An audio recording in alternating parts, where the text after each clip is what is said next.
Hello बच्चों, नमस्कार। Good evening. क्या हाल चाल है सभी के? उम्मीद करता हूँ बहुत अच्छे होंगे और पढ़ाई भी आप लोगों की बेहतर चल रही होगी।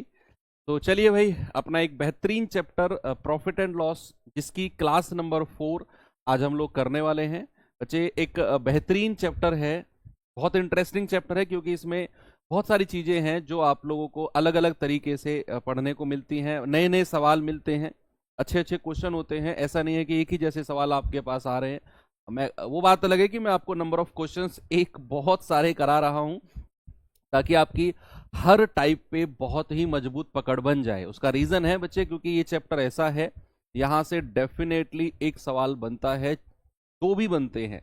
कोई बड़ी बात नहीं है अगर 2 से 3 क्वेश्चन भी बन जाएं इस चैप्टर से। किसी भी कॉम्पिटिटिव एग्जाम की अगर मैं बात करूं तो 2 क्वेश्चन तो मैं पूरे भरोसे के साथ कह सकता हूं कि profit and loss 2 question like chapter तो है, चाहे वो आपका कोई भी एग्जाम हो। अगर सीपीओ है, सीपीओ में तो 3 से 4 क्वेश्चन भी प्रॉफिट एंड लॉस से बनते हैं। ठीक है, आज सीपीओ का एग्जाम भी था बच्चों का।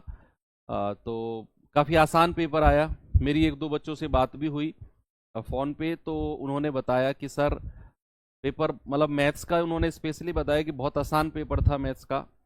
चीजें मतलब डायरेक्ट आराम से 50 में से 50 करने लायक पेपर था। ऐसा कुछ नया उन्होंने नहीं पूछा जैसा वो हर बार पूछते हैं, या एक दो सवाल हर बार नए डाल देते हैं, ऐसा कुछ भी नहीं था। बहुत आसान और सीधी सीधी चीजें उन्होंने पूछी हुई थी, जो आपके प्रीवियस ईयर के अकॉर्डिंग है ना। ओके, आज सेमीफाइनल है। ठीक है, मैं क्या करूं तो फिर। चलो, टाइप नंबर 7 हमारा चल रहा है और सवाल को आगे बढ़ाते हैं। इसी तरह के सवालों को हमने कल छोड़ा था बच्चे, 2-3 क्वेश्चन किए थे, तो चलिए उसी टाइप को आगे बढ़ाते हैं।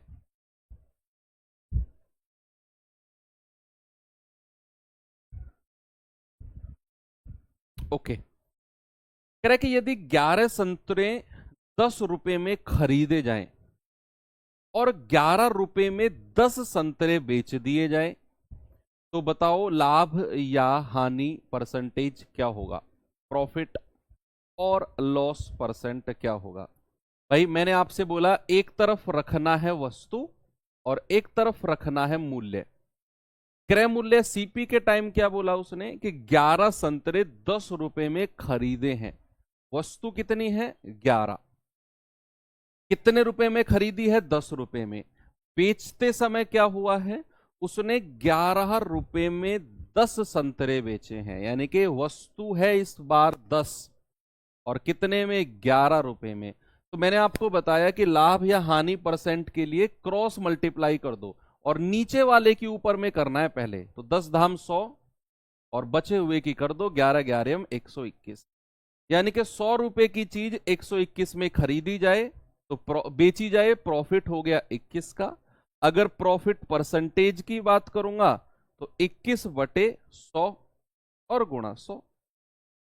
आप कह देंगे सर 21% का प्रॉफिट होगा, लाभ होगा। ऑप्शन नंबर डी हमारा सही जवाब है।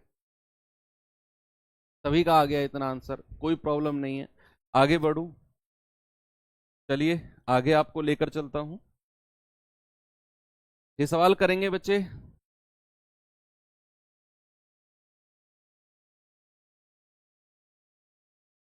इस टाइप के एक दो क्वेश्चन अच्छे भी हैं, वो भी हैं मेरे पास। सवाल कह रहा है, एक व्यक्ति 5 पैसे में 6 की दर से कुछ सेब खरीदता है और उन्हें उसे 6 पैसे में 5 की दर से बेच देता है, उसका प्रॉफिट कितना होगा?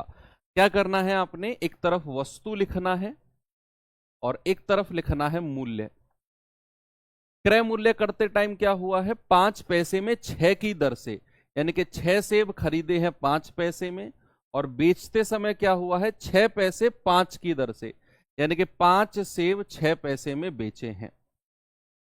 तो आप क्रॉस मल्टीप्लाई करेंगे, 5×पूरे 25 और 6 की करेंगे 6×6 = 36, यानी कि 25 की चीज 36 में बेची है, प्रॉफिट हुआ है 11 का।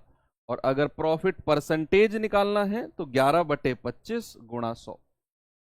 तो 25 चौके 100 और 11 चौके 44%। हो गई प्रैक्टिस। प्रॉफिट परसेंट आराम से निकाल सकते हो,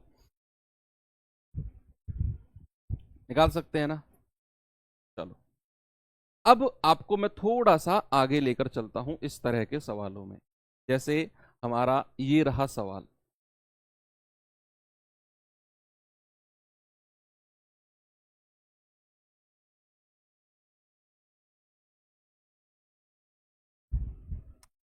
सवाल है कुछ फलों को 100 रुपए में 11 की दर से और उतने ही फल 100 रुपए में 9 की दर से खरीदे जाते हैं। यहां से लेकर यहां तक की लाइन को दोबारा पढ़ो, दोबारा मेरे कहने से दोबारा पढ़ो, यहां से लेकर यहां तक की लाइन को एक बार और। सवाल कह रहा है कुछ फलों को 100 रुपए में 11 की दर से, भाई दो ठेली लगी हुई हैं, है ना। आप मार्केट गए, आपको सेब खरीदने थे, तो आप मार्केट में गए, आपने सेब को देखा, एक ठेली से तो आपने 100 रुपए में 11 सेब की दर से सेब खरीदे, और दूसरी ठेली से उतने ही सेब, जितने सेब पहली से खरीदे थे ना, उतने ही सेब दूसरे ठेले से आपने 100 रुपए में 9 की दर से खरीदे। सेम क्वांटिटी है, क्वांटिटी सेम है, जितनी पहले उसने खरीदे थे उतने ही सेब उसने 100 रुपए में 9 की दर से खरीदे। अब कह रहा है यदि सभी फलों को वह 100 रुपए में 10 की दर से बेच देता है तो पूरे लेन देन में उसका प्रॉफिट या लॉस परसेंट क्या होगा। थोड़ा सा इस टाइप का एडवांस वर्जन आप इसे कह सकते हो। कैसे करना, उसी तरीके से है कि एक तरफ रखनी है वस्तु और एक तरफ रखना है मूल्य। भाई खरीदते टाइम क्या हुआ है, खरीदते टाइम उसने बोला कि 100 रुपए में 11 की दर से खरीदे हैं, यानी कि 11 सेब कितने में, 100 रुपए में। अब कह रहा, अभी अभी क्रय मूल्य की ही बात हो रही है, अभी हम क्रॉस मेथड लगाने में इतनी जल्दबाजी नहीं करेंगे। अब उसने बोला कि उतने ही फल 9 सेब या 9 फल 100 रुपए में खरीदे हैं, 9 फल 100 रुपए में खरीदे हैं। अभी क्रय मूल्य की ही बात हो रही है, अभी सेलिंग प्राइस यानी कि विक्रय मूल्य मैंने लिखा नहीं है।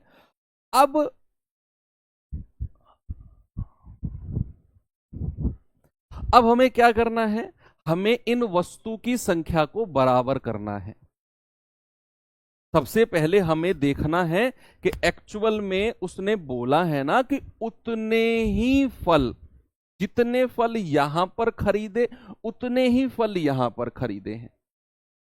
तो दोनों जगह फलों की संख्या सेम है तो हम सेम करेंगे। अब ये 11 है, ये 9 है। बच्चे अगर मैं ऊपर 9 की गुणा कर दूं और नीचे 11 की गुणा कर दूं तो क्या फलों की संख्या बराबर हो जाएगी, क्या फलों की संख्या बराबर हो जाएगी कि नहीं। अगर मैं ऊपर 9 की गुणा कर दूं और नीचे 11 की कर दूं, यहां 9 से गुणा किया है तो यहां भी करना पड़ेगा, यहां 11 से गुणा किया है तो यहां भी करना पड़ेगा। मैंने ऐसा क्यों किया, मैंने ऐसा क्यों किया कि मैंने ऊपर 9 की गुणा करी और नीचे 11 की, क्योंकि बच्चे उसने बोला है कि जिस रेट से उसने यहां फल खरीदे हैं ना, उतने ही फल सेम रेट सेम क्वांटिटी उसने 100 रुपए में 9 की दर से खरीदे हैं। इसीलिए मुझे वस्तुओं की संख्या को बराबर करना है। अब यहां फल कितने हो गए, 11 नाम 99। यहां कितने फल हो गए, 11 नाम 99। कितने रुपए में, 900 में। कितने रुपए में, 1100 में। अब आप इनको जोड़ लो, आपको ओवरऑल सीपी पता चल जाएगा। 99 और 99 198 फल कितने में खरीदे हैं उसने, 1100 और 900 2000 में। तो दोनों फलों को अगर मैंने मिक्स कर दिया तो मुझे पता चल गया कि उसने 198 फल 2000 में खरीदे हैं। और बेचते टाइम क्या हुआ है, बेचते टाइम उसने 100 रुपए में 10 की दर से बेचा है ना। तो 10 फल कितने में बेचे हैं, 100 रुपए में। अब आप अपना वही क्रॉस मल्टीप्लाई करके प्रॉफिट परसेंटेज लगा सकते हो कि अगर मैं इस 10 की गुणा इस 2000 में करूंगा तो कितना मिलेगा, 20,000। और इस 198 की गुणा 100 में करूंगा तो 19,800। तो 20,000 की चीज 19,800 में बेची गई। 20,000 की चीज 19,800 में बेची गई, तो भाई साहब यहां तो 200 रुपए का लॉस हो गया ना, लॉस हो गया। और अगर परसेंट में निकालना है तो 200 बटे 20,000 और गुणा 100। 2 जीरो से 2 जीरो गया, 200 से 200 गया। आप कहेंगे सर 1% का लॉस हो गया। Option number D, 1% loss. बात क्लियर है? यस, समझ में आई बात कि आपको यहां वस्तुओं की संख्या को बराबर करना होगा। जैसे एक सवाल और देता हूं बच्चा, ये सवाल जरा करिए, नहीं ये वाला करिए, ये कुछ अलग है सवाल, ये कुछ अलग है सवाल।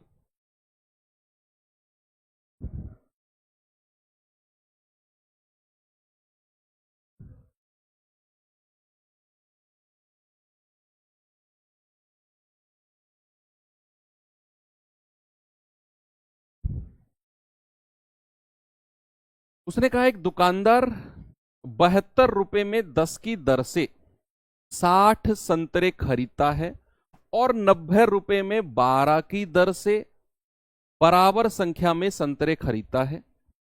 अब कह रहा है वह लेन देन पर 118 रुपए खर्च भी करता है और अपने द्वारा खरीदे गए सभी संतरे बेचता है। यदि उसे पूरे लेन देन में 26% का लाभ हो तो 32 संतरों का विक्रय मूल्य क्या होगा? अल्टीमेट लेवल का क्वेश्चन है, मीन्स लेवल का क्वेश्चन है, ये मीन्स लेवल का क्वेश्चन है, मीन्स लेवल का क्वेश्चन।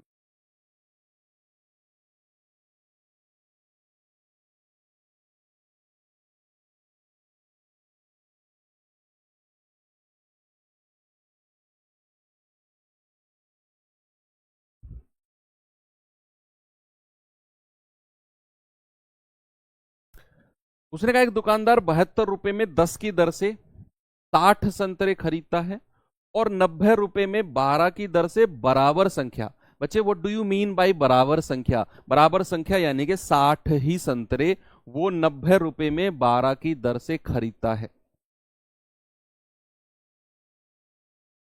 अब कह रहा है कि वह लेन देन पर 118, ये तो बाद की बात है, पहले तो संख्या बराबर करेंगे और देखेंगे कि वस्तुओं का कॉस्ट प्राइस एक्चुअल में है कितना। तो यहां पर जरा मुझे बताना, एक तरफ वस्तु रख लूं और एक तरफ मूल्य रख लूं। यस, क्रय मूल्य की ही बात हो रही है अभी। क्या बोला उसने क्रय मूल्य के बारे में? कि 72 रुपए में 10 की दर से 60 संतरे खरीदे हैं, यानी कि उसने 10 वस्तु खरीदी है और कितने में? 72 रुपए में। 10 संतरे उसने कितने रुपए में खरीदे हैं? 72 में। लेकिन उसने तो एक्चुअल में 60 संतरे खरीदे हैं। हमें जो रेट दिया हुआ है वो दिया हुआ है 10 संतरों का 72 रुपए। हमें जो रेट दिया हुआ है वो 10 संतरों का दिया हुआ है 72 रुपए। हमें बताना है 60 संतरों का कितना होगा। तो इस 10 को अगर मैं 6 से गुणा कर दूं तो ये 60 संतरे बन जाएंगे, तो इसे भी 6 से गुणा करना होगा। 6 दूनी 12, 1, 6 सत्ते 42 और 1 43, यानी कि 60 संतरे उसने 432 के खरीदे हैं। अब कह रहा है कि उतनी ही संख्या में उसने 90 रुपए में 12 की दर से संतरे खरीदे हैं, यानी कि उसने 12 संतरे कितने में खरीदे हैं? 90 रुपए में। और कह रहा है उतनी ही संख्या में, सेम क्वांटिटी, कह रहा है ना बराबर संख्या, यानी कि हमें भी यहां 60 संतरों का क्रय मूल्य निकालना है। इसे 5 से गुणा कर दूं, 12 पंजे 60 हो जाएगा। इसे भी 5 से गुणा कर दूं, 9 पंजे 45 हो जाएगा। यानी कि यहां उसने 60 संतरे 432 में खरीदे, यहां उसने 60 संतरे 450 में खरीदे। दोनों तरफ 60-60 संतरे हो गए कि नहीं? अब क्या करो, आप इनको जोड़ दो, तो आप कहोगे 60 और 60 120 संतरे उसने 2, 5, 3, 8, 4, 4, 8, 882 में खरीदे हैं। 120 संतरे 882 में खरीदे हैं। अब कह रहा है आगे कि भाई साहब लेन देन पर 118 रुपए उसने खर्च भी कर दिया। लेन देन पर 118 खर्च किया है तो क्रय मूल्य में ही जुड़ेगा। भाई जो उसने खर्चा किया 118 रुपए वो क्रय मूल्य में ही तो जुड़ता है। तो क्रय मूल्य कितना हो गया? क्रय मूल्य हो गया 1000 रुपया, यानी कि 120 संतरों का क्रय मूल्य हो गया 1000। 120 संतरों का।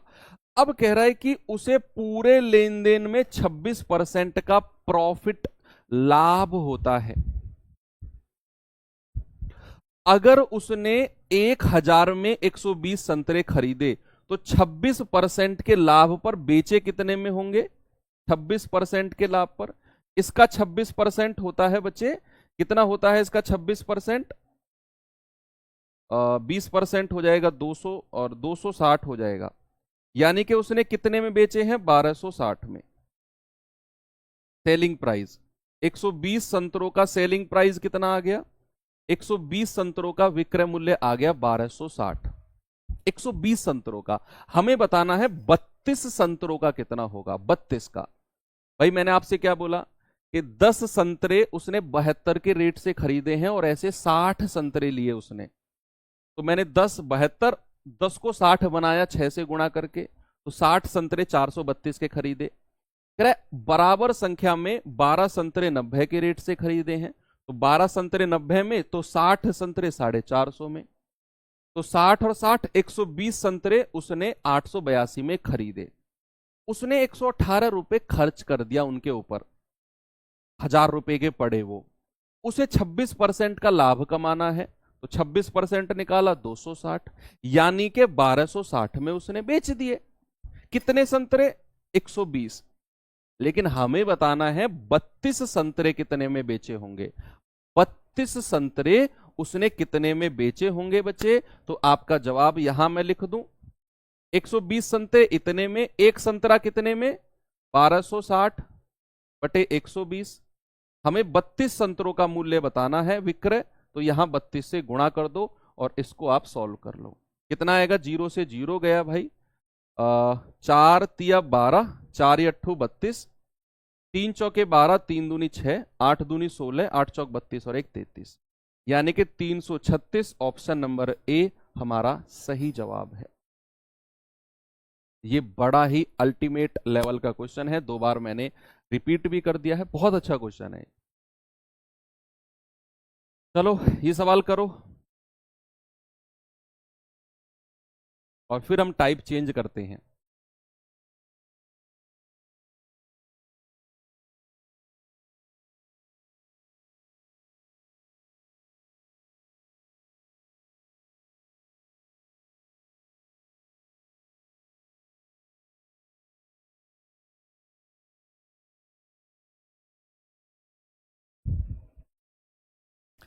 देखो उसने कहा एक दुकानदार ने 34 रुपए में 8 ताले की दर से ताले खरीदे और उन्हें 57 रुपए में 12 तालों की दर से बेच दिया। कह रहा 900 रुपए के लाभ अर्जित करने के लिए कितने ताले उसे बेचने होंगे? बताइए जल्दी से। अच्छा 1000 का 26% निकालकर उसी में जोड़ दिया रानू यादव जी, उसके बाद फिर आया 1260, क्योंकि 1000 में वो खरीद के ला रहा है ना 120 ताले, 120 जो भी चीज है 1000 रुपए में क्रय मूल्य, 26% का लाभ में बेच रहा है। 1000 का 26% होता है 260, 1000 प्लस 260 कितना हो गया? 1260।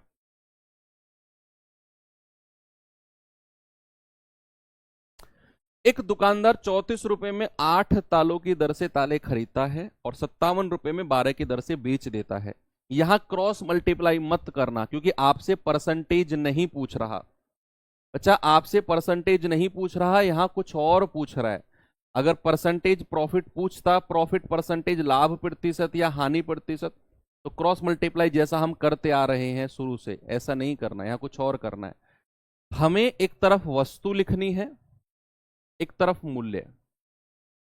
उसने खरीदते टाइम क्या बोला कि 8 ताले 34 रुपए में उसने खरीदे हैं।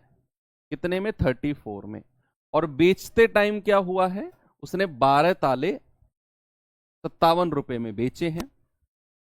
उसने कहा 900 रुपए का लाभ कमाने के लिए कितने ताले बेचेगा।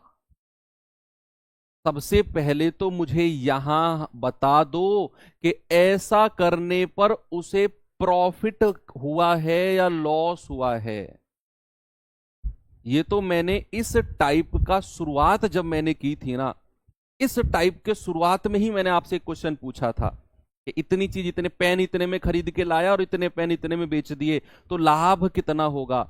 आप ही लोगों का जवाब था कि सर लाभ या हानि पता करने के लिए ना हमें संख्या को बराबर करना होगा। यहां हमसे बोला है कि 8 ताले 34 में खरीदे और 12 ताले 57 में बेचे। अगर मैं आपसे पूछूं कि कितना प्रॉफिट या लॉस हुआ है रुपए में, तो आपको बच्चे क्या वस्तुओं की संख्या को बराबर करना होगा कि नहीं, तभी तो हमको पता चलेगा कि कितना उसे प्रॉफिट हुआ है। पहला काम क्या, पहला काम वस्तुओं की संख्या को बराबर करना। अगर इस सवाल में वो ये पूछता कि भाई साहब कितना परसेंटेज प्रॉफिट या लॉस है, तो हम क्रॉस मल्टीप्लाई कर देते, कोई दिक्कत नहीं है। लेकिन हमसे उसने पूछा कि 900 रुपए का लाभ कमाने के लिए कितने ताले बेचेगा। उसके लिए तो हमें पहले संख्या को बराबर करना होगा कि नहीं। तो यहां हम क्या करेंगे, 8 और 12 का एलसीएम कितना होगा बच्चे, एलसीएम ऑफ 8 एंड 12 वो हो जाएगा सर 24। अगर इस 8 को 24 बनाऊंगा तो 3 से गुणा करना पड़ेगा, तो यहां भी 3 से। इस 12 को 24 बनाएंगे तो 2 से गुणा करना पड़ेगा, तो यहां भी 2 से। तो अब हमको पता चल गया कि उसने 24 ताले 34 या 102 रुपए में खरीदे और 12 दूनी 24 ताले उसने 114 रुपए में बेच दिए। क्या अब मैं बता सकता हूं कि कितना प्रॉफिट या लॉस हुआ है उसे। मैंने कहा लाभ या हानि पता करने के लिए हमें पहले वस्तुओं की संख्या बराबर करनी होगी। तो मैंने वस्तुओं की संख्या बराबर करी, तो 24 ताले 102 में खरीदे और 24 ताले 114 में बेच दिए। तो यहां उसे लाभ कितने का हुआ, 12 रुपए का लाभ हुआ। कितने तालों पर, 24 तालों पर। तो 12 रुपए का लाभ है ना भाई, 12 रुपए का प्रॉफिट, 12 रुपए का उसे लाभ हुआ है। कितने ताले बेचने पर, 24 ताले बेचने पर। भाई 24 खरीदे 24 बेचे, 12 रुपए का लाभ हो गया। हमसे पूछा है 900 रुपए का लाभ के लिए कितने ताले बेचेगा। तो 12 रुपए का लाभ 24 तालों पर हो रहा है। 1 रुपए का लाभ कितने पर होगा, 24/12 तालों पर, यानी कि 2 ताले बेचने पर। हमसे पूछा है 900 रुपए का लाभ कमाना है, तो 900 रुपए का लाभ कितने पर होगा, 2 गुणा 900, यानी कि 1800 ताले बेचने पर उसे 900 रुपए का लाभ होगा। तो सवाल किसी भी तरीके से पूछा जा सकता है, हमें चीजों को रटना नहीं है। हाँ बच्चा, अगर टाइप को रटेंगे, चीजों को रटेंगे, लिमिटेड हो जाएंगे। सीखो और फिर नई नई जगह अप्लाई करके देखो। ये वही तो सवाल है जो हमने अभी किया थोड़ी देर पहले, वो क्रॉस मल्टीप्लाई करके प्रॉफिट परसेंट निकाल रहे थे। यहां क्रॉस नहीं किया, यहां संख्या को बराबर किया और देखा 12 रुपए का लाभ 24 तालों पर, तो 1 रुपए का लाभ 2 तालों पर, तो 900 रुपए का लाभ कितने पर होगा, 1800 तालों पर। हो गया सवाल, ठीक है ना। अब टाइप चेंज कर सकता हूं और अब आएगा सबसे इंटरेस्टिंग टाइप। और बच्चे ये मोस्ट इंपोर्टेंट है, मोस्ट इंपोर्टेंट। मैं अपने पूरे अनुभव से आपको बता रहा हूं, जितना भी अनुभव मुझे कॉम्पिटिटिव एग्जाम्स का है। जो टाइप अब मैं शुरू करने वाला हूं ना, ये मोस्ट इंपोर्टेंट टाइप है पूरे प्रॉफिट एंड लॉस का। मुझे पूरा भरोसा है यहीं से सवाल बनेगा, एक सवाल तो डेफिनेटली। अगर आप एसएससी की कोई से भी एग्जाम की तैयारी कर रहे हो, like CGL, CHSL, CPO, CHS, MTS, MTS तो अब उसमें तो क्वालिफाइंग हो गया है, एसएससी जीडी, या किसी भी आप, मैं कह रहा हूं किसी भी एग्जाम की, तो मैं एसएससी का बता रहा हूं आपको डेटा, किसी भी उसके अलावा किसी भी एग्जाम की आप तैयारी कर रहे हो, कोई सा भी स्टेट एग्जाम हो, कोई सा भी सेंटर एग्जाम हो, ये टाइप मोस्ट इंपॉर्टेंट है। अब इसमें किस किस तरह के क्वेश्चंस हैं वो मैं आपको बताता हूं। हमें इसमें ना 2-3 तरह के क्वेश्चंस पढ़ने हैं। पहले मैं आपको थोड़ा सा ब्यौरा दे देता हूं कि किस किस तरह के वो सवाल होंगे।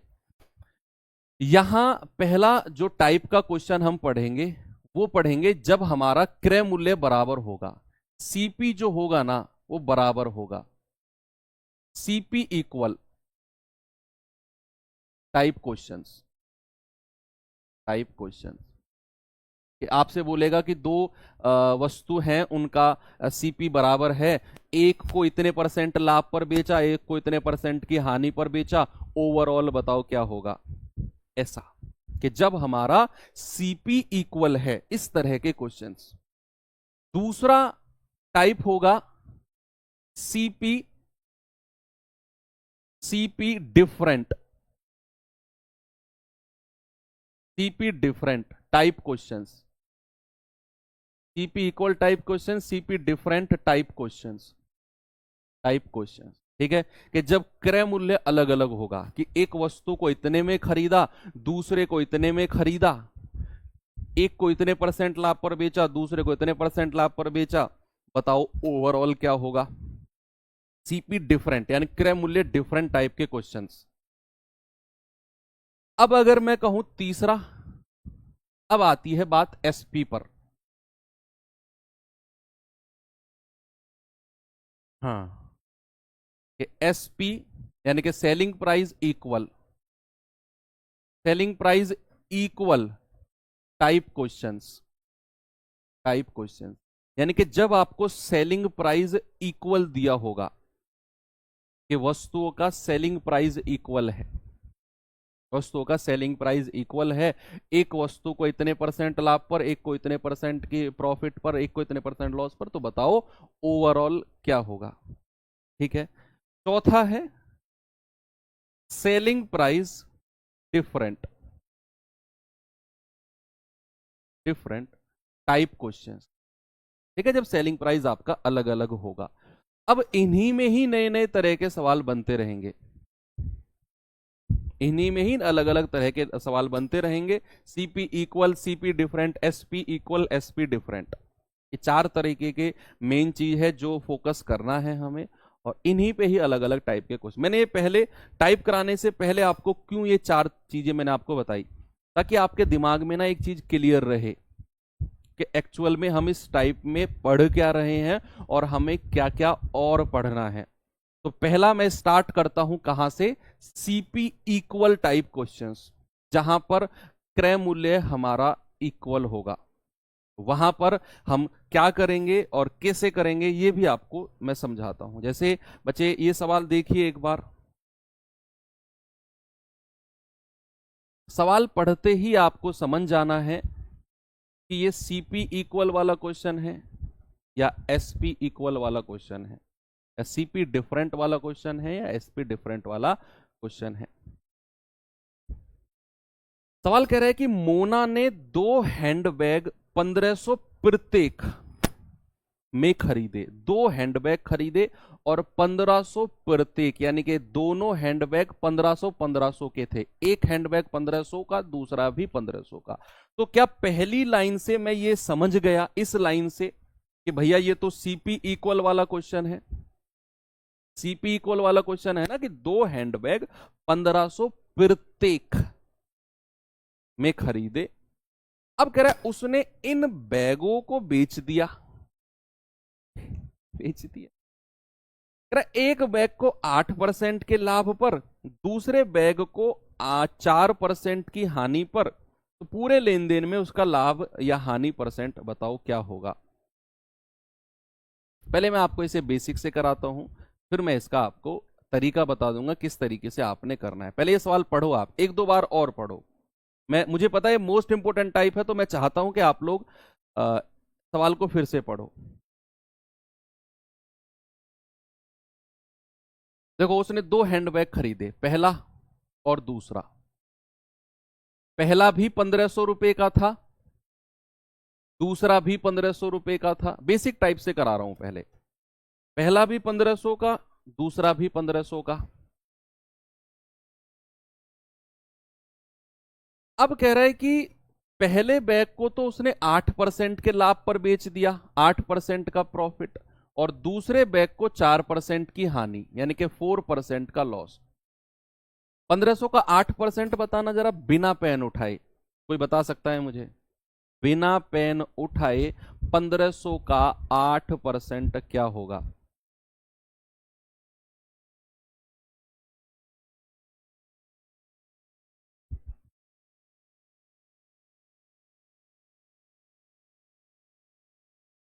हाँ वो सुनील तक, हाँ बच्चे वो अलग है, ये अलग है। तो आप कहेंगे कि सर यहां पर जो प्रॉफिट होगा ना, 8% निकालेंगे 1500 का, तो 15 अट्ठे 120 रुपए का उसे प्रॉफिट हो गया, 120 रुपए का प्रॉफिट हो गया, 8% निकाला। बिना पेन उठाए इसका 4% बताना कि यहां लॉस कितना हुआ है। भाई 1% 15, 4% कितना, 15 चौके 60। जिनको नहीं आता वो इस तरीके से निकाल लेना बच्चों की तरह, 4/100 गुणा 1500, 15 चौके 60। नुकसान हुआ 60 रुपए का और प्रॉफिट हुआ 120 का। अब जरा मुझे बताना ओवरऑल क्या हुआ है। ओवरऑल, ओवरऑल 120 रुपए का प्रॉफिट, 60 रुपए का नुकसान। सर ओवरऑल तो 60 रुपए का प्रॉफिट हो गया ना भाई, 120 रुपए कमाए और 60 रुपए का नुकसान हो गया। ओवरऑल अगर मैं देखूंगा तो 120 माइनस 60, यानी कि 60 रुपए कमाए हैं ओवरऑल।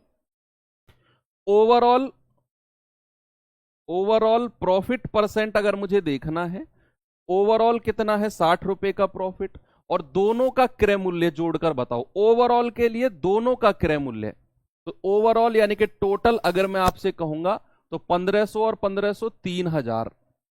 तो ओवरऑल हमारा क्रय मूल्य कितना है, 3000 और गुणा 100, 20 से 20 गया, 30 दूनी 60, यानी कि ओवरऑल उसे जो प्रॉफिट हुआ है वो 2% का हुआ है। ये इसका बेसिक टाइप है कि आपने 1500 का एक बैग खरीदा, दूसरा भी 1500 का खरीदा, पहले पर 8% लाभ, दूसरे पर 4% हानि। 8% निकाला 120, 4% निकाला 60। ओवरऑल देखा तो लाभ में से हानि घटा दो, 60 रुपए का लाभ बचा सर। ओवरऑल परसेंट में निकालना है तो 60 बटे टोटल कॉस्ट प्राइस है 3000 गुणा 100, 2% आ गया। कोई प्रॉब्लम नहीं है इसी में, सबको एकदम क्रिस्टल क्लियर है। लेकिन अगर मैं कहूं कि आपको ये ऐसे नहीं करना, आपको ये ऐसे नहीं करना, अब जो मैं आपसे पूछने जा रहा हूं ये सवाल पढ़ो और मुझे बताओ इसमें कौन से मेथड की महक आ रही है, स्मेल, कौन से मेथड की स्मेल आ रही है इस टाइप को पढ़ते ही। स्मेल सूंघ कर देखो यार, है ना, स्मेल अच्छी आ रही है उस मेथड की मुझे तो। तुम्हें कौन से मेथड की स्मेल आ रही है इस क्वेश्चन को पढ़कर?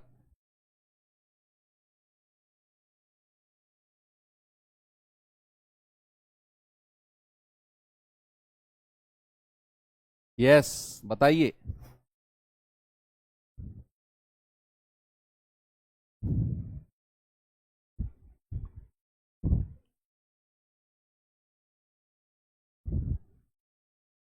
बिल्कुल सही बात, एलिगेशन मेथड। कि सर एलिगेशन मेथड की हल्की हल्की स्मेल आ रही है यहां पर। कैसे? कि एक बैग को उसने 8% लाभ पर बेच दिया, दूसरे बैग को उसने 4% की हानि पर बेच दिया, और हमसे पूछ रहा है पूरे लेन देन में, यानी कि ओवरऑल। दो बैग उसने खरीदे, एक बैग को 8% लाभ पर, दूसरे को 4% हानि, ओवरऑल आपसे पूछ रहा है। तो क्या एलिगेशन की हल्की हल्की महक सी आई यहां? यहां एलिगेशन हम लगा सकते हैं, लेकिन एलिगेशन लगेगा वहीं जहां हमें क्रय मूल्य के बारे में दिया होगा। अभी सवाल आएगा selling price equal type question, SP equal type, वहां हम एलिगेशन नहीं लगाएंगे। बच्चे क्यों नहीं लगाएंगे? क्योंकि हमें पता है कि प्रॉफिट हो या लॉस हो, ये किसके ऊपर कैलकुलेट होते हैं, किसके ऊपर ये कैलकुलेट होते हैं? कॉस्ट प्राइस के ऊपर। तो जब भी आप प्रॉफिट या लॉस पर एलिगेशन मेथड लगाओगे तो नीचे जो रेशियो बनेगा ना वो कॉस्ट प्राइस का बनेगा, क्रय मूल्य का बनेगा। तो इसीलिए जब हमें क्रय मूल्य के बारे में दिया होगा, या तो बराबर हो या क्रय मूल्य का रेशियो दिया हो, तभी हम क्रॉस मेथड, ओ सॉरी, एलिगेशन मेथड लगा सकते हैं, तभी। क्योंकि प्रॉफिट या लॉस परसेंट जो होंगे वो क्रय मूल्य पर कैलकुलेट होते हैं, विक्रय पर नहीं, क्रय मूल्य पर। तो यहां हम क्रय मूल्य का रेशियो बनाएंगे। सबसे पहले 1:1 आ गया भाई, 1:1 आ गया ना कॉस्ट प्राइस का रेशियो, 1500। अब पहले बैग को उसने कितने परसेंट लाभ पर बेचा है? 8% के लाभ पर, प्लस का 8%। दूसरे को 4% की हानि, तो माइनस का 4%। और हमसे ओवरऑल पूछ रहा है, ओवरऑल क्या होगा। और नीचे जो रेशियो होता है वो क्रय मूल्य का होता है, जो कि 1:1 हमको दिया हुआ है, दिया हुआ है कि नहीं? यस। तो हम क्या करेंगे, हमें ये बीच वाला निकालना है परसेंट। तो ये निकालने का रूल आप जानते हैं, इसकी मल्टीप्लाई इसमें करो, 8×8, इसकी मल्टीप्लाई इसमें करो, 4×4, वो भी माइनस का है ना भाई, दोनों को जोड़ दो भाई, 4×4 वो भी माइनस का, और डिवाइड बाई 1+1 यानी कि 2। 8-4/2, ये हो जाएगा 4/2। आपका जवाब आ गया कितना? 2। Option number C. सेंटर वाली वैल्यू निकालना आता है ना आपको, कि आप 8×8 और 4×4, वो भी माइनस का, क्योंकि ये लॉस है, हानि है, हानि को माइनस में रखते हैं। दोनों को जोड़ दो और डिवाइड बाई 1+1 2, यानी कि हमारा आंसर आ गया 2। Option number C. ये होता है एलिगेशन मेथड, और ये बेस्ट मेथड है, ये बेस्ट है। ये सवाल करिए जरा।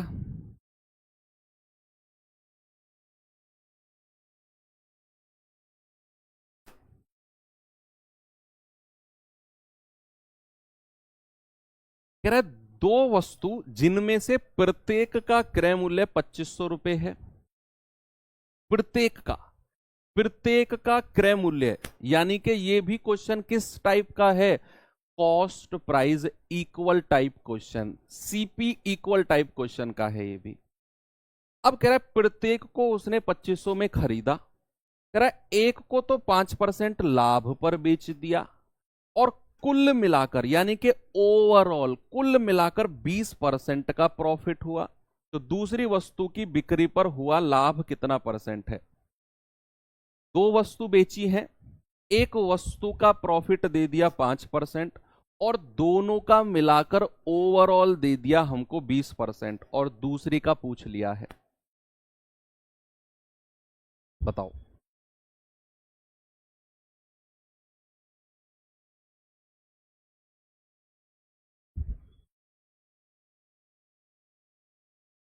इसमें कैसे पता चलेगा प्रॉफिट हुआ है लॉस? अगर प्लस में आया तो प्रॉफिट, माइनस में आया तो लॉस।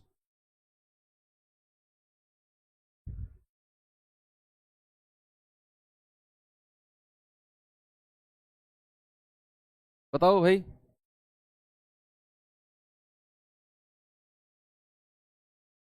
एलिगेशन लगा दो, एलिगेशन लगा दो ना, क्योंकि सीपी के बारे में उसने बोला है कि क्रय मूल्य बराबर है।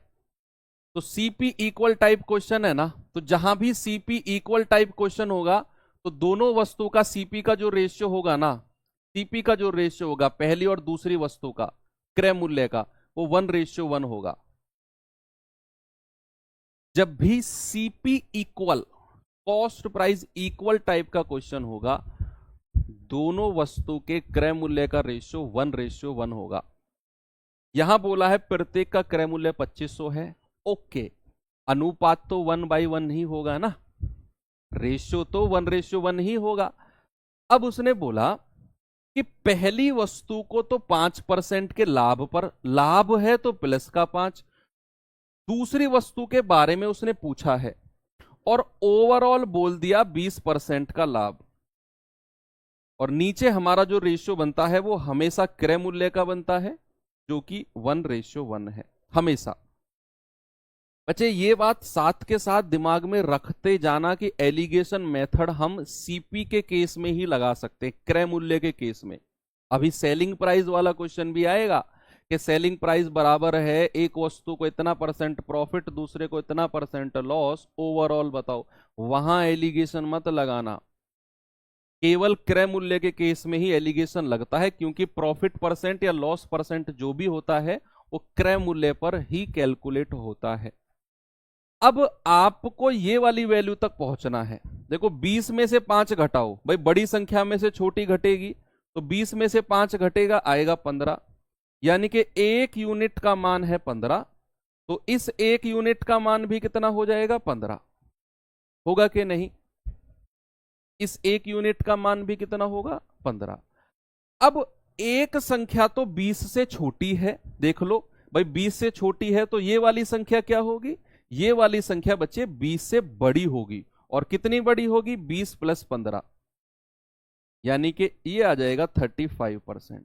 तो दूसरी संख्या को उसने 35% के प्रॉफिट पर बेचा है। दूसरी संख्या को 35% का प्रॉफिट, आसान है, कोई दिक्कत नहीं है भाई। एक संख्या 20 से छोटी है, एलिगेशन का ये मेथड है, ये रूल है, एक तो छोटी होनी चाहिए, दूसरी बड़ी होनी चाहिए। तो ये तो छोटी है, अब 20 से बड़ी जो संख्या होगी वो 20 में 15 जुड़ने पर आएगी, तो 20 और 15 यानी कि 35।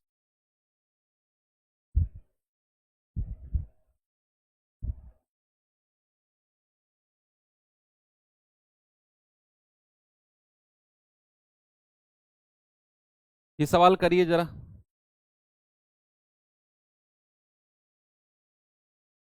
नहीं, ये जरूरी, एक बच्चा कह रहा है क्या सर सीपी इक्वल होगा तभी एलिगेशन लगाएंगे, नहीं, अगर सीपी अलग अलग भी है ना तब भी एलिगेशन लग जाएगा। सीपी का रेशियो बनाना है बस।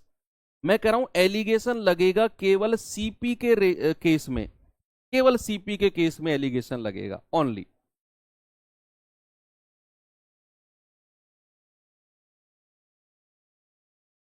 कह रहा है एक आदमी 20% के कुल लाभ पर 20% का टोटल प्रॉफिट है, 2 साइकिल वो बेचता है। यदि उसने प्रत्येक को 3500 रुपए में खरीदा, बच्चे इस लाइन पे फिर से आ जाओ, इस लाइन पे फिर से आ जाओ कि उसने प्रत्येक को 3500 रुपए में खरीदा। इस बात से आप क्या समझे कि प्रत्येक को 3500 में खरीदा मतलब सीपी इक्वल है,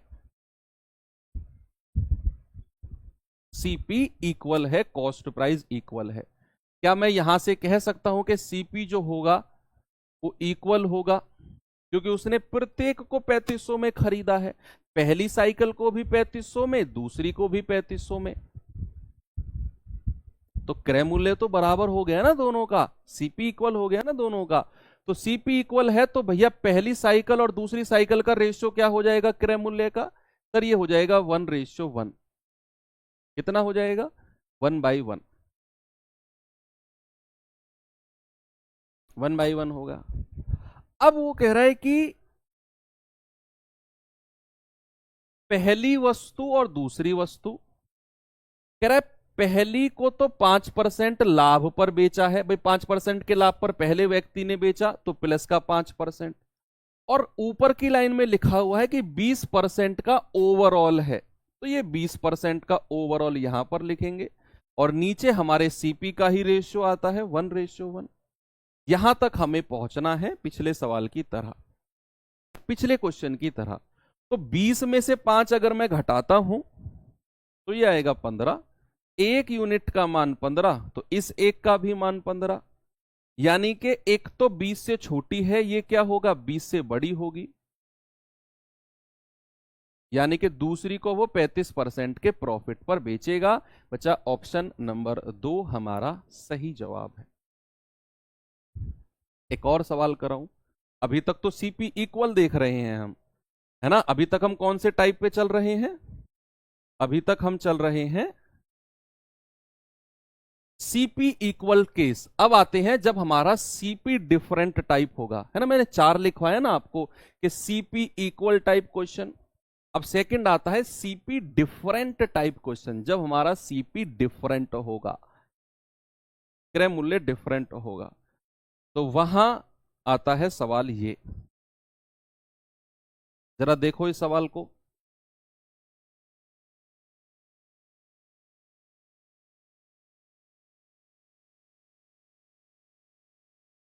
हाँ इसे करो, उसे बाद में करना, पहले इसे करो।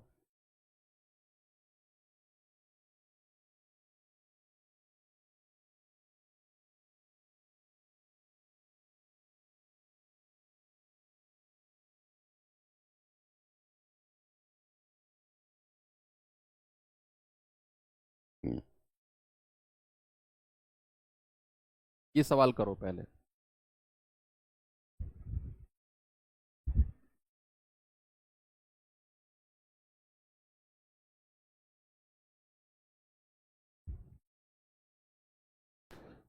सवाल कह रहा है शिवम ने 2 घड़ी खरीदी, पहली उसने 12,000 में और दूसरी 10,000 में। भाई 2 घड़ी खरीदी हैं, कह रहा है पहली 12,000 में, दूसरी 10,000 में।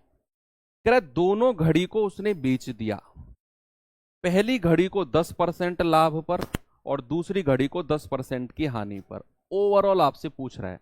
चलो ये सीपी डिफरेंट टाइप का क्वेश्चन है, मैं इसे बेसिक से कराता हूं और फिर मैं इसको एलिगेशन से भी करा दूंगा, ठीक है। भाई 2 घड़ी है, पहली जो है वो 12,000 रुपए में खरीदी है, दूसरी जो है वो उसने 10,000 में खरीदी है। सीपी है। कह रहा है पहली पर तो 10% का प्रॉफिट हुआ है और दूसरी पर 10% का लॉस हुआ है। लॉस तो 10% का प्रॉफिट, 12,000 का 10% कितना होता है? 1200। यहां 10% का लॉस हुआ है तो इसका 10% कितना होगा? 1,000। कितना होगा बच्चा? 1,000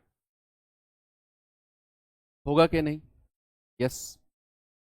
ओवरऑल देखना जरा, ओवरऑल ओवरऑल 1,200 रुपए का लाभ और 1,000 का नुकसान। भाई लॉस मतलब नुकसान, तो ओवरऑल क्या होगा? 1,200 माइनस 1,000। यानी कि सर ओवरऑल जो प्रॉफिट हुआ है वो 200 रुपए का हुआ है। भाई आप कोई 2 चीज बेचते हो, एक पर आप 1,200 रुपए कमा लेते हो और दूसरी पर आप 1,000 रुपए गवा देते हो।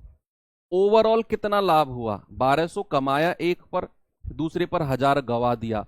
ओवरऑल तो 200 रुपए ही कमाया है ना, प्रॉफिट में हो ना। ओवरऑल तो प्रॉफिट में हो। कितने प्रॉफिट में? 1,200 माइनस 1,000, यानी कि 200 रुपए के प्रॉफिट में हो। और ओवरऑल परसेंट में निकालना है प्रॉफिट, तो 200 बटे ओवरऑल क्रय मूल्य, दोनों को जोड़ दो, टोटल क्रय मूल्य।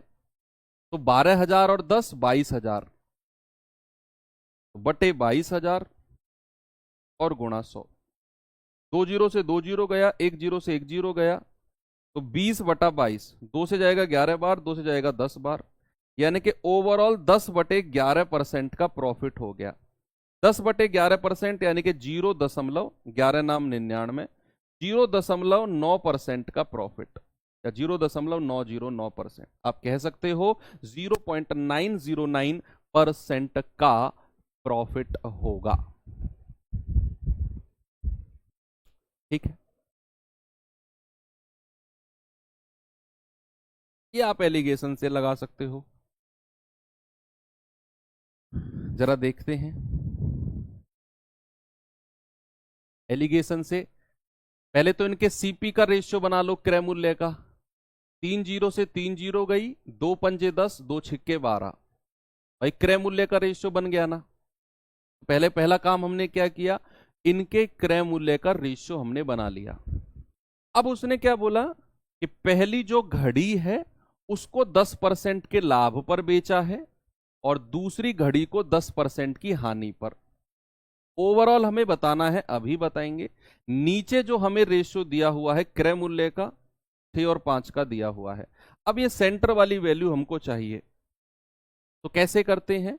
सेंटर वाली वैल्यू के लिए इन दोनों को गुणा करो, 10 छिक्के 60 प्लस इन दोनों को गुणा करो, 10 पंजे 50, और वो भी माइनस का, क्योंकि ये हानि हुई है यहां पर। और नीचे डिवाइड करेंगे 6 प्लस 5 11 से, तो 60 माइनस 50 होगा ना भाई, प्लस माइनस माइनस हो जाता है, और बटे 11, यानी कि 10 बटे 11%। और 60 में से 50 जाएगा, प्लस की ही तो वैल्यू आएगी। अगर ये प्लस की वैल्यू आती है तो प्रॉफिट, और अगर ये माइनस की वैल्यू आती है तो लॉस। 10/11% को अभी सॉल्व किया था, 0.909% का प्रॉफिट। ऑप्शन नंबर सी। ठीक है, तो एलिगेशन भी लग गया इस पे।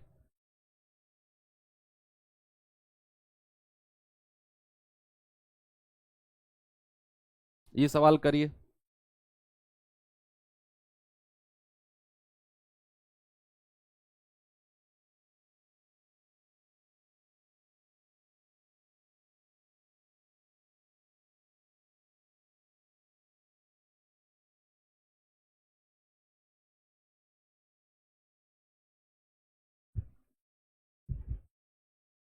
सवाल कह रहे हैं राम 3500 में 2 घड़ी खरीदता है। देखो टोटल उसने 3500 में खरीदी है।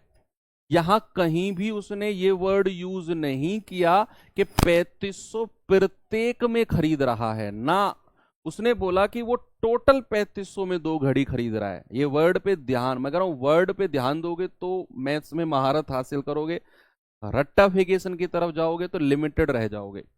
कह रहा है Ram buys a two watches for 3500। उसने दोनों घड़ी टोटल 3500 में खरीदी है। कह रहा है एक घड़ी को वो 25% के लाभ पर और दूसरी को 10% की हानि पर बेचता है, और पूरे लेन देन में ना तो लाभ होता है और ना ही पूरे लेन देन में ना तो लाभ अर्जित करता है और ना ही उसको हानि होती है।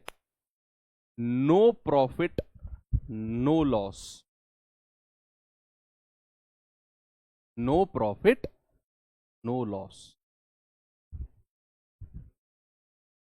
कह रहा है कि प्रत्येक घड़ी का क्रय मूल्य क्या है। भाई पहली घड़ी को उसने कितने पे बेचा है जरा बताना। 10%, 25% के लाभ पर, और दूसरी घड़ी को उसने 10% की हानि पर। बच्चे कह रहा है ओवरऑल, ओवरऑल यानी कि पूरे लेन देन में ना तो उसे प्रॉफिट हुआ है और ना ही उसे लॉस हुआ है। पूरे लेन देन में नो प्रॉफिट नो लॉस। और बच्चा अगर नो प्रॉफिट नो लॉस की कंडीशन बनती है ना, तो हम लिखते हैं फिर 0%। 0% किस केस में लिखते हैं? नो प्रॉफिट नो लॉस की कंडीशन, यानी कि जहां पर हमारा सीपीएसपी के बराबर हो जाए, जितने में खरीदा उतने में बेचा, तो 0% का प्रॉफिट लॉस परसेंट आप कह सकते हो। और नीचे हमारा रेशियो बन जाएगा, जितना भी आएगा अभी देखेंगे, क्योंकि ओवरऑल उसने सीपी दिया हुआ है। जरा बड़ी संख्या में से छोटी घटाना, 25 में से 0 जाएगा, आएगा 25, और बड़ी संख्या 0 है, छोटी जो है वो माइनस का 10 है, तो 0 में से माइनस का 10 घटाएंगे, माइनस और माइनस ये आ जाएगा प्लस का 10, और ये 25% है। तो रेशियो कितना आ गया? 5 दूनी 10, 5 पूरे 25। अब नीचे बच्चा जो रेशियो बना है ना, वो कॉस्ट प्राइस यानी कि क्रय मूल्य का बन गया। और हमें तो ओवरऑल क्रय मूल्य दिया हुआ है 3500 में दोनों घड़ी, 3500 में दोनों घड़ी ओवरऑल दिया हुआ है। तो क्या मैं ये कह सकता हूं कि 5 और 2 7, दोनों मिलाकर 7 यूनिट का मान 3500 होगा? तो 1 यूनिट का मान कितना होगा? 7 पंजे 35 यानी कि 500। तो 2 यूनिट का मान कितना होगा? 2 गुणा 500, यानी कि पहली घड़ी को उसने खरीदा है 1000 में, और 5 यूनिट का मान होगा 5 गुणा 500, यानी कि दूसरी घड़ी को उसने खरीदा है 2500 रुपए में। तो 1000 और 2500 हमारा जो जवाब है वो हो गया ये।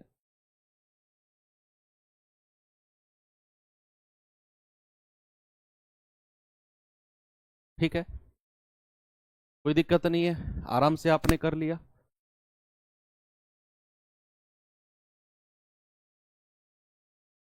आगे बढ़ू?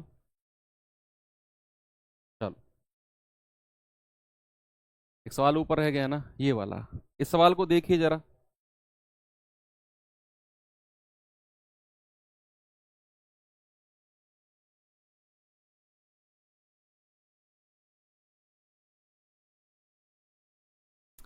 सवाल कह रहा है दो वस्तुओं की लागत मूल्य जो है ना वो 4-5 के अनुपात में है। इन वस्तुओं को बेचते समय, इन वस्तुओं को बेचते समय दुकानदार को एक वस्तु पर 10% का लाभ, ओके, और दूसरी वस्तु पर 20% का लाभ होता है। पहली पर 10% का लाभ और दूसरी पर 20% का लाभ होता है। कह रहा है और बिक्री मूल्य में जो डिफरेंस है ना, दोनों के सेलिंग प्राइस में जो डिफरेंस है वो 480 रुपए का है। वो 480 रुपए का है। कह रहा दोनों वस्तुओं का कुल सेलिंग प्राइस, सॉरी कुल क्रय मूल्य यानी कि कुल कॉस्ट प्राइस क्या होगा। यहां एलिगेशन नहीं लगेगा क्योंकि यहां हमसे ओवरऑल प्रॉफिट परसेंट नहीं पूछ रहा, परसेंट में तो पूछ ही नहीं रहा। यहां वो कह रहा है कि लागत मूल्य का रेशियो 4-5 है, एक को 10% के लाभ पर बेचा, दूसरे को 20% के लाभ पर बेचा, और इन दोनों का जो अलग अलग सेलिंग प्राइस है, जो अलग अलग विक्रय मूल्य है ना इन दोनों का, उनका डिफरेंस 480 है, उनका डिफरेंस 480। अब कह रहा है कि बताओ दोनों का क्रय मूल्य क्या होगा। यहां आप एलिगेशन नहीं लगाओगे, एलिगेशन हम एक ही जगह लगाते हैं जहां हमें एक जगह का परसेंट दे रखा हो, दूसरे का दे रखा हो, क्रय मूल्य के बारे में बात कर रहा हो और ओवरऑल प्रॉफिट परसेंट हमको निकालना हो, परसेंट में ही बात कर रहा हो। यहां तो उसने बात ही कुछ और की है। बताओ बच्चा इस सवाल को हम कैसे करेंगे।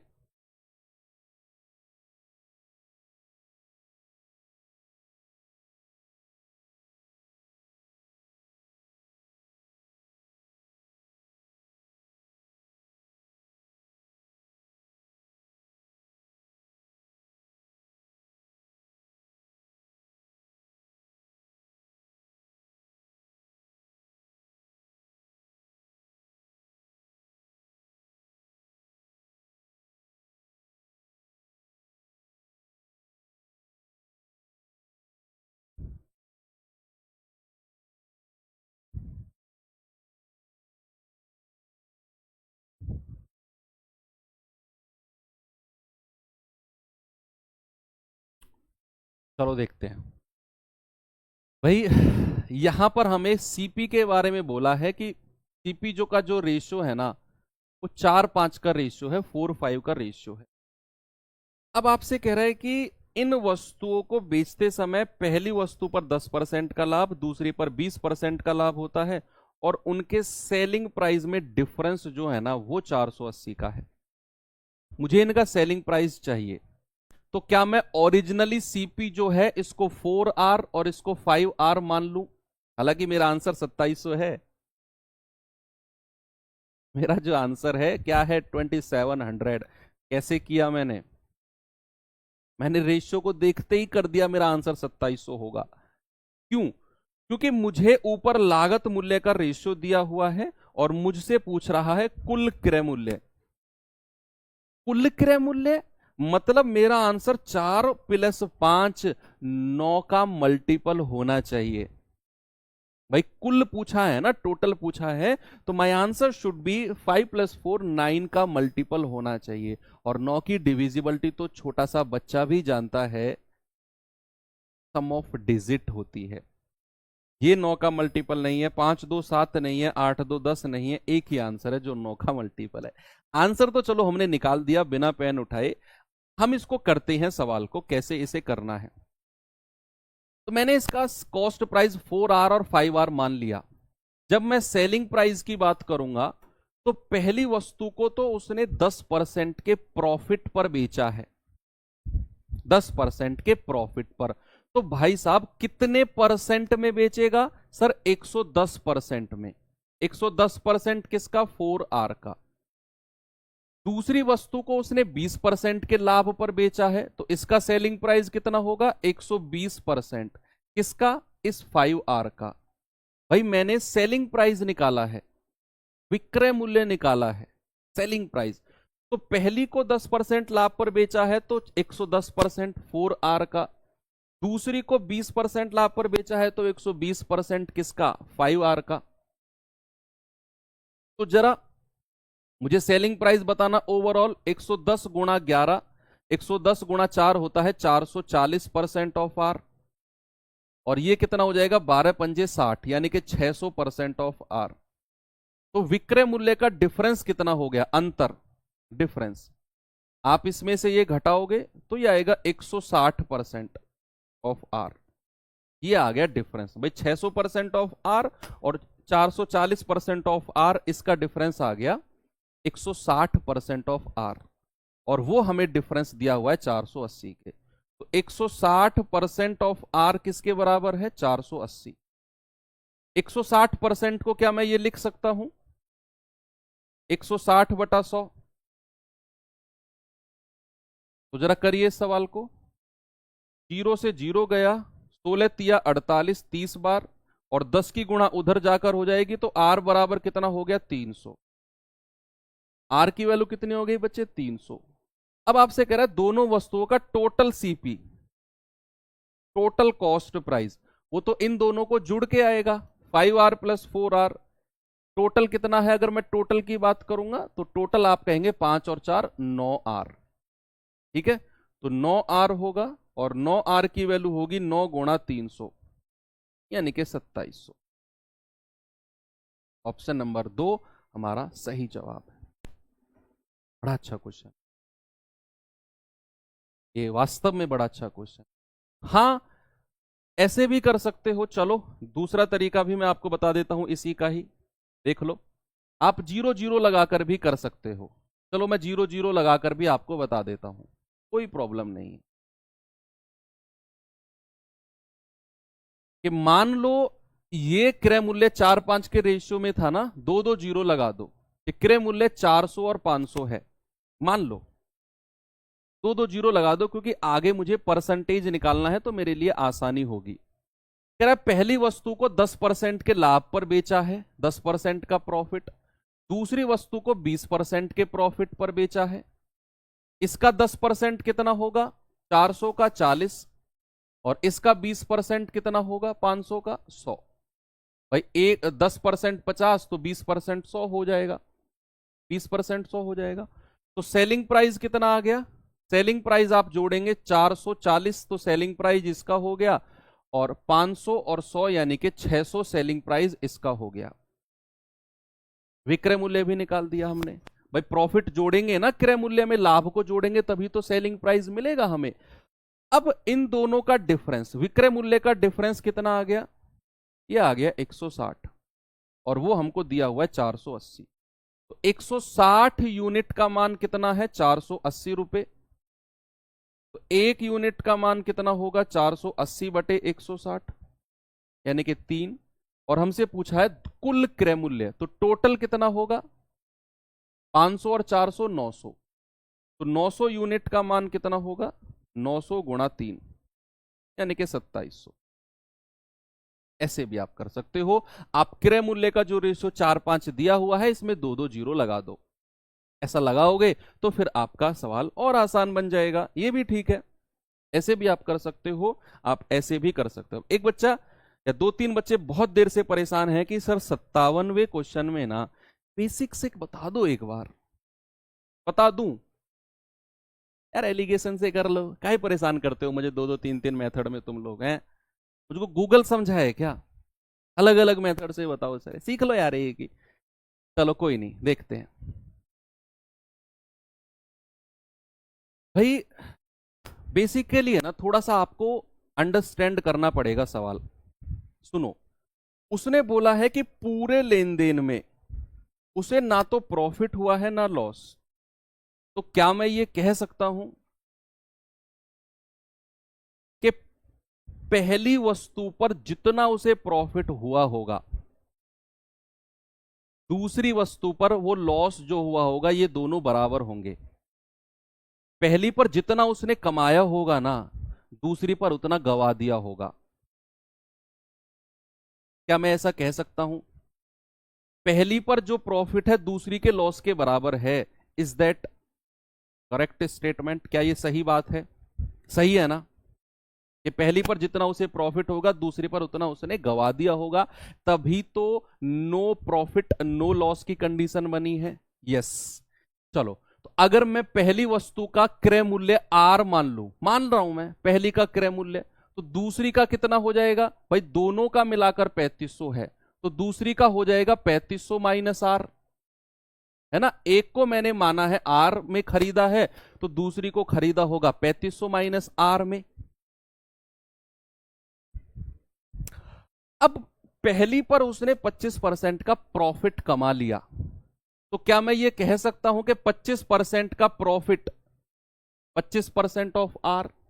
दूसरी पर उसने 10% का नुकसान कमा लिया, तो इसका लॉस कितना होगा, 10% ऑफ 3500 माइनस आर। तो ये तो दूसरी वस्तु का लॉस है 10%, और ये पहली वस्तु का प्रॉफिट है 25% ऑफ आर। क्या ये दोनों आपस में बराबर होंगे? यस और नो? भाई पहली वस्तु का प्रॉफिट है 25%, तो 25% ऑफ आर। दूसरी वस्तु पर नुकसान हुआ है 10% का, तो 10% ऑफ 3500 माइनस आर। तो जो इसका प्रॉफिट है क्या वो इसके लॉस के बराबर होगा कि नहीं? आप कहेंगे सर बिल्कुल होगा। जब ये प्रॉफिट इस लॉस के बराबर होगा तभी तो नो प्रॉफिट नो लॉस की कंडीशन बनेगी भाई। तो दोनों को बराबर कर दिया, यहां से आर का मान निकाल लो। वो फिर पहली वस्तु का क्रय मूल्य आ जाएगा, 3500 माइनस आर करोगे दूसरी का क्रय मूल्य आ जाएगा। ये है आपका बेसिक मेथड।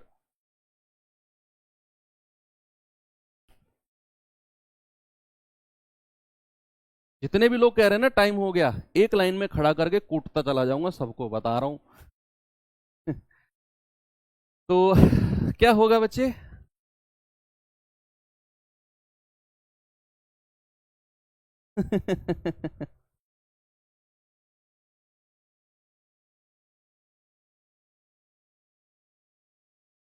कर लोगे ना आप? तो इसको हो जाएगा ना, आराम से आप कर लोगे। तो चलिए आगे बढ़ता हूं, इसे आप देख लेना, ट्राई कर लेना। ये तो कहानी हो गई यहां तक की। अब या करूं इसे क्या?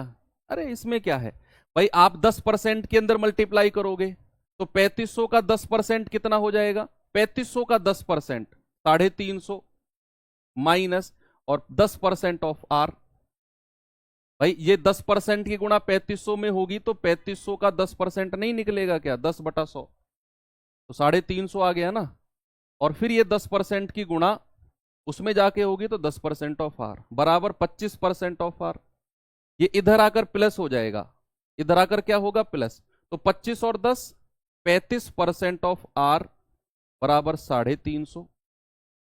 35% ऑफ आर बराबर 350।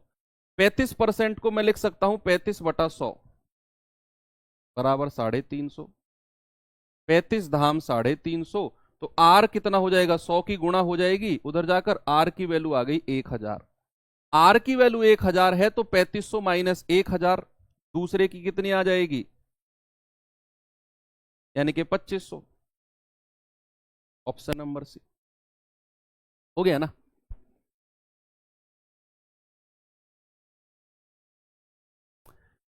चलो हमने दो तरह के सवाल किए, कौन कौन से? हमने किए जब हमारा सीपी इक्वल है, जब हमारा सीपी डिफरेंट है, दोनों तरह के सवाल किए। अब दो तरह के सवाल बचे हुए हैं कि जब हमारा एसपी इक्वल है, जब हमारा एसपी इक्वल है और जब हमारा एसपी डिफरेंट है। चलो ठीक है, एक सवाल होमवर्क देकर छोड़ देता हूं आपको, कोई बात नहीं। आज ये सवाल अब आप करना बच्चे, क्या इसका जवाब होगा और मुझे बताना टेलीग्राम ग्रुप पर। बाकी कल हम इसे आगे बढ़ाएंगे। बहुत मैंने आपको ये टाइप शुरू करने से पहले बोला था कि ये टाइप से सवाल बनता है और मोस्ट इंपोर्टेंट टाइप है।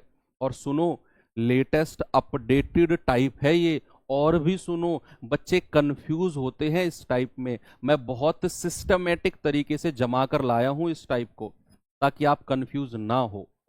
CP equal CP different, SP equal SP different, कहीं ऐसा जमा हुआ नहीं मिलेगा आपको। ये जमा कर लाए। मुझे पता है कंफ्यूजन होता है कि कब सीपी इक्वल है, कब डिफरेंट है, क्या एसपी, कब पता नहीं कौन सी चीज कहां पर लगा दी। तो जिस तरीके से सिस्टमेटिक पढ़ाता जा रहा हूं, इस टाइप को पढ़ते चले जाओ, रिवीजन करते चले जाओ, मोस्ट इंपोर्टेंट है। चलो मिलते हैं अगले सेशन में। थैंक यू, बाय बाय, जय हिंद।